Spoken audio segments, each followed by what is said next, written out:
So, okay guys, eto another day, another vlog tayo. So, yan, kita nyo naman, nag-ready na kami tatlo at napakaganda ng asawa ko.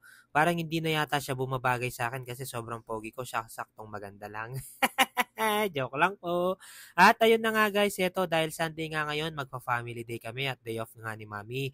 At eto syempre pumunta lang kami dito sa mall. Yan, dito lang naman masarap pumunta sa Pampanga sa mall kasi malamig.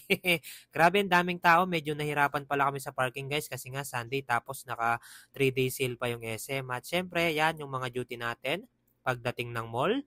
At eto nga pala guys, nakihawak ako dun sa Ford Raptor manifesting. Tuwang-tuwa si Mami doon. Sabi ko, magantay ka lang, makakabili din tayo. No? Natayo na si Mr. Elephant.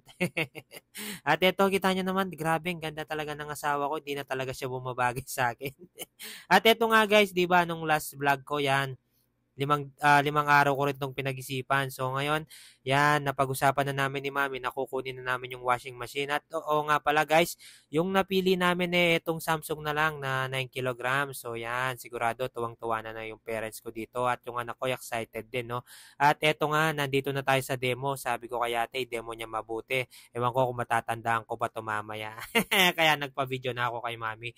At ayan guys, after ngang ma-demo 'yan, sayaw-sayaw yung mag ko. At nandito na tayo sa pinaka-exciting part, yung pagbabayad.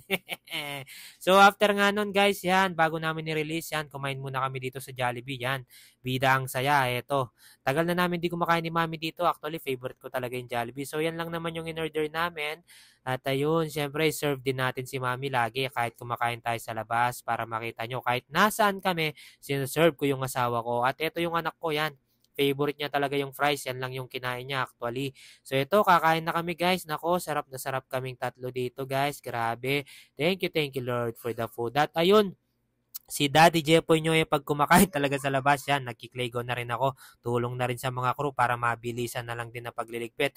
And after nun yan, sumigway kami ng mga pangunahing kailangan namin sa bahay. Yan lang naman guys. So after nun guys, ito, pauwi na kami dahil nga uuwi na nga ako kukunin ko yung kolong-kolong bali ano guys, papatulong ako kay tatay ko at eto tinransform na natin yung ating maiwagang tricycle.